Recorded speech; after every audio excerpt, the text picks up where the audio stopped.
Okay, welcome back. It is 3/16 of 2015. We continue examining the dialectic between the modality of the master in self-consciousness and the modality of the slave in self-consciousness, and the interpretive filter of the character C as the universality of self-consciousness, and how all of those components work to develop Kojeve's doctrine of the right as a phenomenology. He wants to remain strictly within the realm of phenomenology and self-consciousness. He continues in the same vein. He's been discussing the evolution of right. And so we're going to have three moments consisting of the master, the slave, and the returning status. So it'll be it's all going to be from the theoretical point of view. So it's going to be an examination of the theoretical aspect of equality as the ideal that the master constructs as an ideal model that is not very specific. And then we've got the theoretical equivalence sign model of positing, which is praxis-based by the slave, and that does become specific and tries to apply itself to history.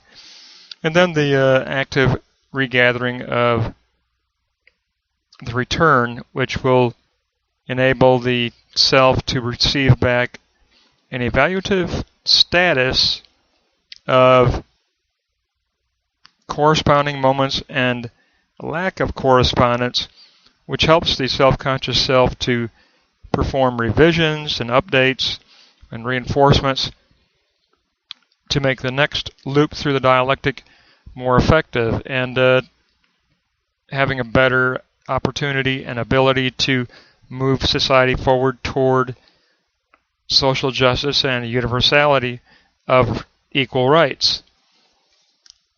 So he begins with the theoretical equality of the ideal model by the master, which is not specific. Remember, the initial process begins at that Dakunta dialogue threshold, where we are gathered in critical debate and evaluative dialogue in order to extract universal concepts and universal signs that can help us develop the ideal model of justice. But it's strictly in the realm of the ideal when we talk about the modality of the master, because it's not until there's the feeling of the imperative of duty that the self-consciousness will flip the modality to the slave and decide to move into actuality. So we've got 8 aspects for this theoretical equality.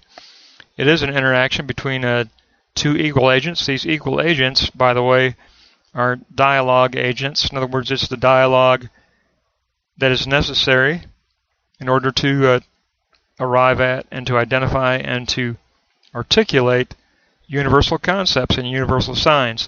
You can't build a sign model if you don't have the universal signs. So it is a dialogue of extracting the universal signs. And it is strictly for the realization of the ideal model that the master wants to construct. So it is addressing the existence of the master modality.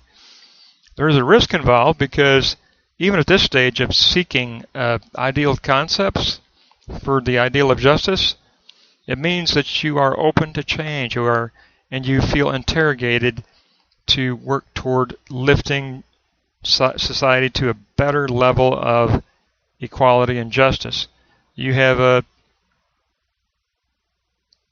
feeling of an interrogation, self-interrogation, to work through a change in society. So there is a risk involved because you are going out. The self goes out of the self in order to try to move society to a greater level of equality and justice. There's a death, and that death is the death of the small thinker. It's the death of that self-enclosed self that does not want to get involved. I'd rather play it safe and stay self-enclosed and not participate in history. Well, that person has to be negated, and that is the self-preserving instinct that we possess at the animalistic level of the psyche, and that needs to be negated. Now, there is the feeling, the ethical feeling of a duty of equivalence. Remember, when Kojeve uses equivalence, he's talking about, just by using that term, you know automatically he's talking about positing.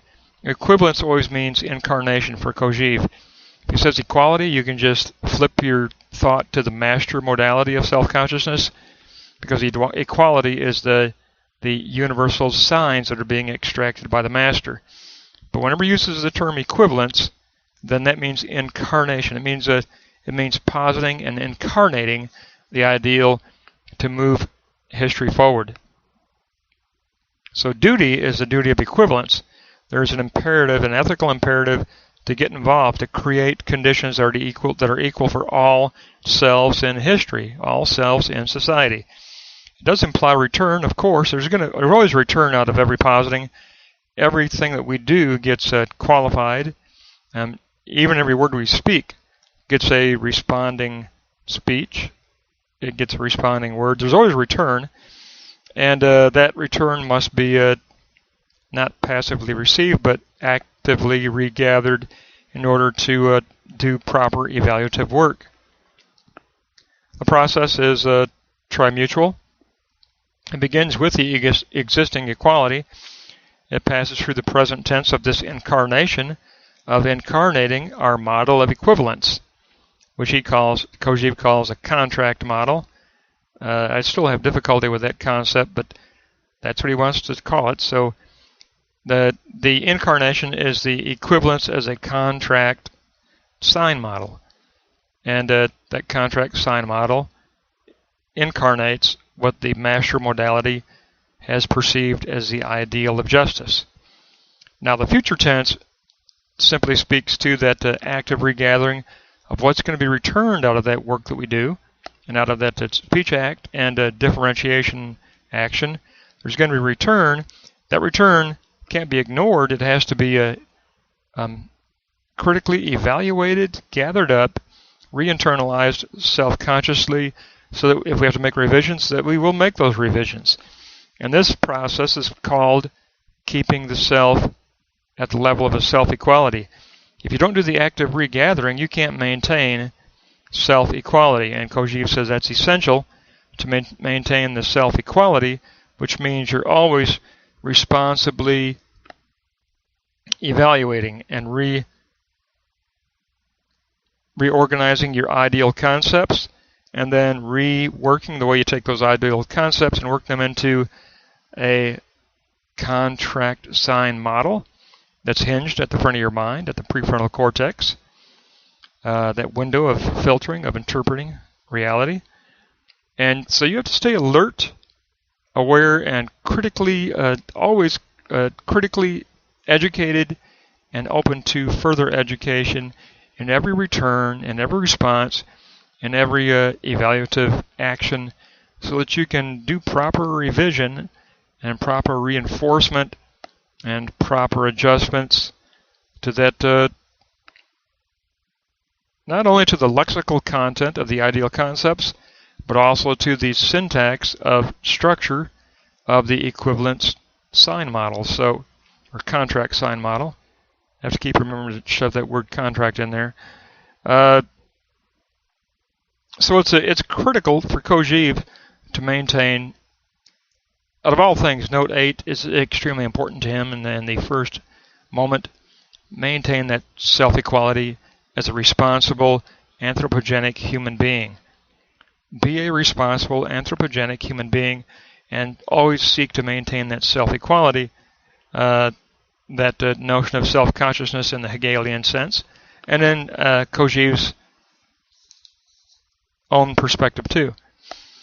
Now, when we get to equivalence, we're talking about the actual positing and application of the struggle for recognition. It's always based on the ideal of justice, and it always, if you note number 3 there, it's always a moment that necessitates the intervening third consciousness of universality. Remember, Kojeve called that character C, character C. In Volume 1. Remember Volume 1 we talked about Agent A and Agent B involved at the dialogue threshold, and then that necessitated the intervening universality of character C. What is character C? It's character consciousness. It's character universal consciousness, which means it's that universality as model, as ideal sign model, that is going to be the interpretive filter through which the dialogue between A and B is going to be resolved. It's going to be resolved by actually continually referring to that hinged character C that's hinged at the front of the mind, that can be swung into position because it is hinged. It can be swung in and then swung back out at ease. We can call it up in recollection, and for a lot of people, if you have recalled your interpretive sign model up many, many, many times, the old axiom is neurons that fire together wire together. And if you keep firing that sign model repetitively, then chances are you may have your sign model almost hardwired in your brain. I'm not saying that's a bad thing, because I personally do that a lot myself. I'm a Moltmannian. I mean, I'm a Hegelian, but I'm a Hegelian in the Moltmannian sense. And Moltmann's model has been recalled so many times in my mind that it probably is close to being hardwired. The neurons have fired together so many times that they are wiring together. So that does happen. It is a hinged character C at the front of your mind that can swing into place when necessary in order to keep the dialogue threshold within the realm of universality, so you can move toward developing a praxis-based sign model that is appropriate and responsible. So there's always that intervention of the character C, and this character C has as an agenda the exercising of what Kojeve calls the plenitude of subjective rights that are enclosed in the ideality of the master self-consciousness, the master modality. Well, there's going to be, of course, there's going to be a plenitude of subjective rights, because there's going to be, they haven't been really ordered or organized. There's a plenitude of lexical universal concepts. And so the whole work of constructing the contract equivalence model is to formulate them into praxis exercises, to exercise this subjectivity through positing and application. And that's not a bad term for Kojeve to use, because in a way you are exercising them. You may not get the perfect positioning of this lexical content the first time through. You might have to run another loop, and then you might have to run another loop. So it is an exercise. It's an exercise that will be ongoing, and these spiraling loops will continue to elevate and become better and better and better representations of universality and better representations of the plenitude of subjective rights that the master modality has taken the time to extract from the dialogue threshold. Now, any institution that's going to be sanctioned, it must correspond to that equivalence model that's incarnate, that you are incarnately viewing and working through. It's the only way you can view an institution at this stage.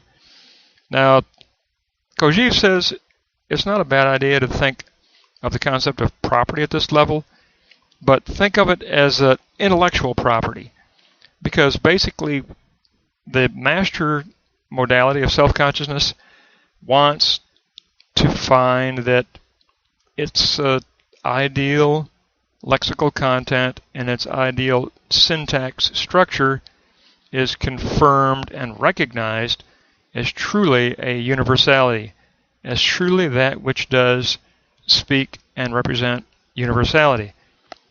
And so it very much wants to own that status as what would be called an intellectual property.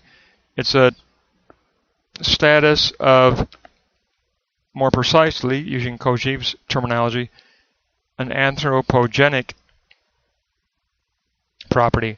So it's more of an intellectual anthropogenic property that the modality of master does want to achieve.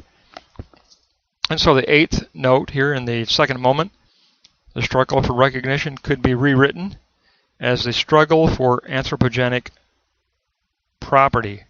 And you could probably put another hyphen in there, a struggle for anthropogenic intellectual property. That's really what the master modality is trying to discover and get confirmed and get recognized. That let me know that my dialogue, my work of dialogue, and my responsibility in regathering every return has been going correctly, that I've been authentic. Confirm to me that I have been authentic by endorsing and confirming that which is being posited through the modality of the slave. So there's this real agenda to reach the status of right. That's the third moment here. We're dealing with the theoretical, so on the theoretical side of things, it is called the status of right. Because obviously on the concrete side, it's just achieving what? Citizen in time. It's achieving citizen in time. But we're in the theoretical plane right now, and Kojeve is sticking pretty much in the theoretical. So this third moment is the status of right. And it does combine the theoretical mastery of the intellectual property and the theoretical servitude of the incarnate contract. They are gathered together to form the gathered up return of status, of trying to achieve the authentic confirming status. And first of all, we find that this juridical unity of equality and equivalence is actively gathered as by the universal self-consciousness as the newly revised status of right. So it does critique and revise our virtual notion of truth. Of course it does. In fact, it's going to be kind of reciprocally qualifying not only the virtual notion of the truth as notion, but it's actually going to even speak to the ideal lexical concepts that the master modality extracted. Those might even you might revise your lexical content, you might revise your syntax structure, both. There's going to be some reciprocity there where the return of critical and revising status speaks to both of those areas. And therefore the revision and then the inclusion in the dunamis potential will become revised if the self is an authentic anthropogenic individual who properly gathers this return. But Kojeve said it's always going to kind of result in a return that ends up becoming concrete at the level of the master form. It doesn't go, in other words, he's saying that it goes to the formation of the ideal internally first before it goes to the next incarnation. It doesn't go straight to the next incarnation. It goes to the master who's going to do some revision in the field of the ideal truth, the ideal concepts. And then it'll move on to the revised incarnation. It doesn't go straight to the revised incarnation. Now the universal consciousness of the character C always ensures that the evaluative judgment is not interfered with by non-juridical elements, so that the hinged window of filtering gets swung over in the return so that all the returning elements come through like light rays through this window with a grid on it of the universal consciousness. Governmental right always constitutes the speech act of the status, but the underlying virtual notion always has a tendency toward universalism. So for Kojeve, the key here is always, in really all three moments, the key is universalism. We're always pointing toward how can we more adequately guarantee a universal environment of equivalence for all selves in society and in the state? And how can we reach a universality of concepts and signs that truly represent their very best representation, the very best, because remember, all concepts are abbreviation. They abbreviate sub-concepts. So we want to refine our abbreviated overarching categories also, not just the contract sign model, but our overarching categories, our sub-concepts in the realm of the ideal that the master holds, the modality of master. All of that needs to be authentically addressed in the active regathering and return. And that all gets done according to the returning status, the theoretical aspect of status. And that takes us up through 239. And Kojeve has continually been pointing out to us that within the realm of evolution, because we went through the realm of notion in the first section of the book, and then we went through the sphere of right, which really looked at the layers of reciprocity, reciprocity and interaction in the realm of historical reality, in the sphere of right.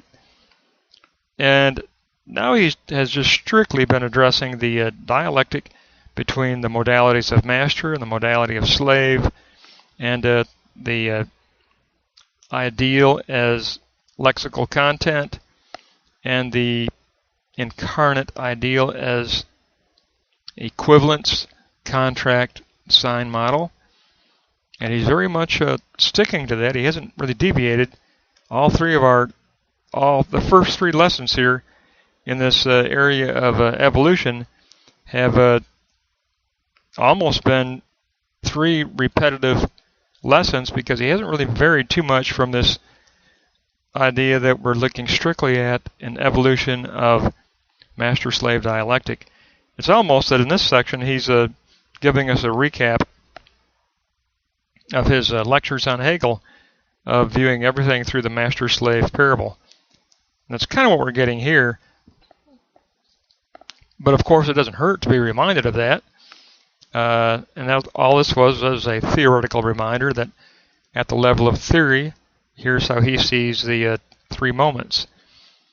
So Kojeve, in my opinion, has truly created a rebirth of the philosophy of Hegel, and he really does bring Hegel to life through the master-slave parable by examining it strictly within phenomenology and allowing us to really appreciate how that parable can speak to us within the realm of social justice. So that'll take us up through 239, and this will wrap up our third lesson on evolution.